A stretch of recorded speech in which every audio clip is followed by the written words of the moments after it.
Hello, IT pros. This is Michael Askins. This actually is more for IT pros and business pros. So there is a product called Loop, and that's a Microsoft product, and I want to kind of talk about it. We've heard about it for the past, I don't know, year or so, and then there was, there was a rebranding that made it Loop, and it's, really a great collaborative tool.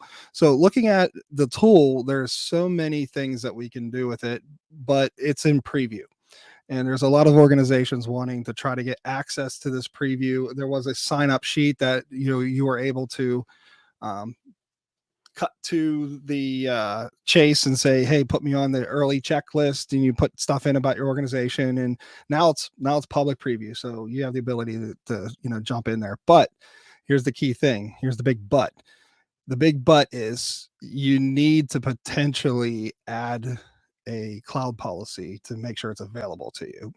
So I'm going to kind of go through a little bit of a, uh, let's call it a primer on how to add cloud policies. I don't suggest that the other policies that are in there are touched. And again, this is a preview situation. So I already did a recording of this. So I'm going to cut to that right now so you can get an understanding on what it'll take to get it up off the ground just so it's available to you in your organization. So here we go. We're going to do a demo.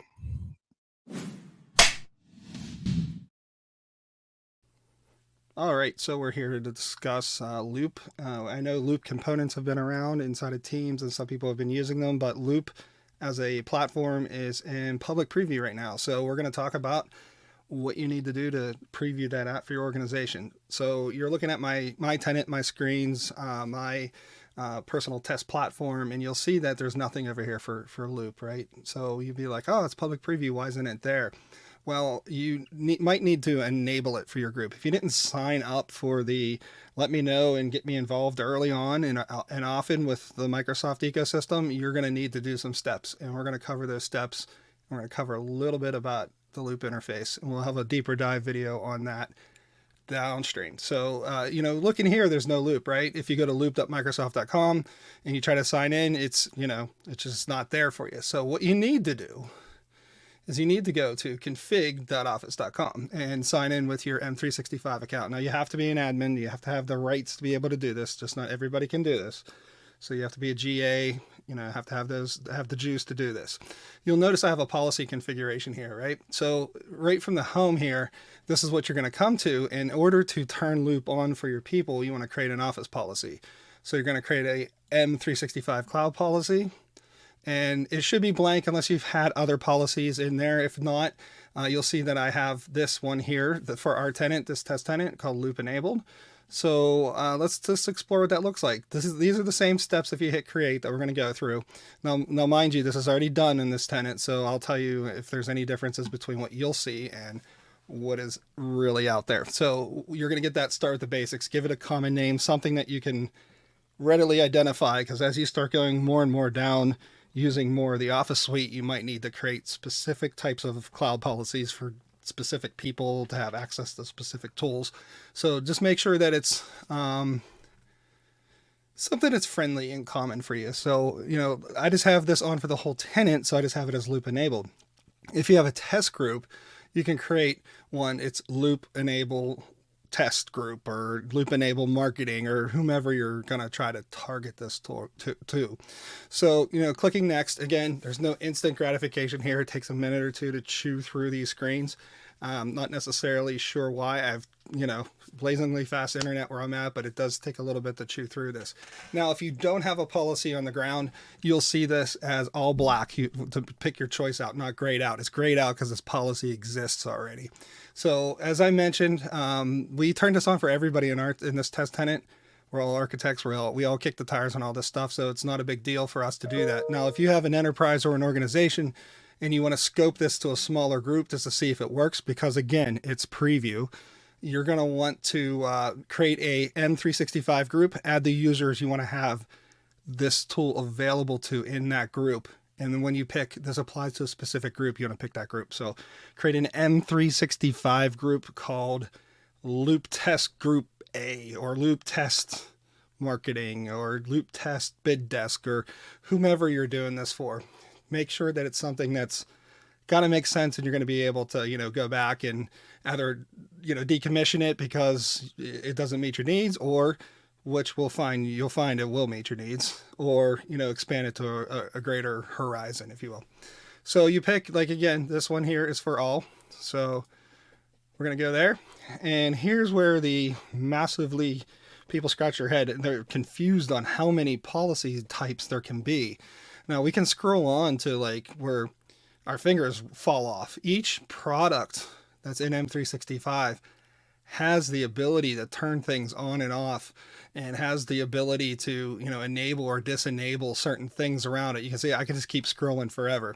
Now, if you do have something that's in there and configured, it'll show up here configured, but since you probably don't have Loop, you don't have it configured, you're going to need to find it in this big pool of stuff. So if you do your search in Loop, you're going to get 3 components. These are 3 things we need to configure. The status here on my screen shows configured. Your status will say not configured. So what you want to do is go into each one of these areas and configure it. So we come in here and we take it from not configured to enabled. Same thing here. Take it from not configured to enabled. And here, same thing, not configured to enabled. Once that's done, you're going to hit next, and you're going to review and publish this. So it's going to give you an outline of what you're actually enabling, who it's getting enabled for. Like right now, it's scoped to everyone in the tenant. If it was scoped to groups, specific groups, it's down here below. You have the opportunity to go back and edit and change this. And if this is new, it's going to be a create. Since this existed already, it's an update. So if you do a small test poll and it goes well and you want to add people to it, you can come in here and expand the scope and update this. And then those features or this product tool will become available to them. I'm going to hit cancel because this is configured for our whole tenant. Everybody's got it. We like it. It's good. We're ready to go. So again, there's really no instant gratification. If you look at some of the documentation out there, it's going to tell you that it takes about an hour or so for it to percolate and show up in your tenant. I've noticed that you can get to that by going to the direct URL. But, typically I do these kind of things at the end of the day, and by the next morning it's fine. And if it's not fine, I can troubleshoot it relatively easy. It's had enough time to bake and percolate. But again, roughly an hour-ish for that to happen, and you can get through it pretty quickly. So once that's done, you can go to loop.microsoft.com and you sign in with your M365 account, and you'll be presented with the Getting Started workspace. And there's all kinds of good stuff in here, and giving you ideas on how to use the workspace, how to use the components inside of each workspace, how to make them available to other parts of M365, be it like Word or Outlook or what have you. So you have the ability to do this and go through all these next steps, getting inspired, showing you a lot of the templates and things that are out there. It's great. It's good stuff. But we're going to go through an interface walkthrough here on this product, in this platform shortly. So I'm going to toss this back to myself, and we'll see you on the next demo.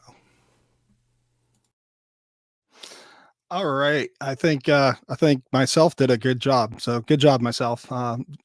Just fooling around. So like, yeah, I typically like to try to do some recording of either Azure or components. I'm starting to make these publicly available now, just like this one. So yeah, I appreciate it if you give me some feedback, like and subscribe.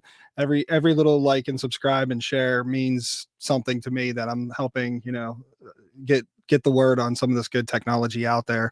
And we have a regular podcast too, so make sure you look and subscribe to that. Some of the videos are under the live stream in the YouTube channel or on Buzzsprout, Spotify, Apple Podcasts, so please check all of that out too as well.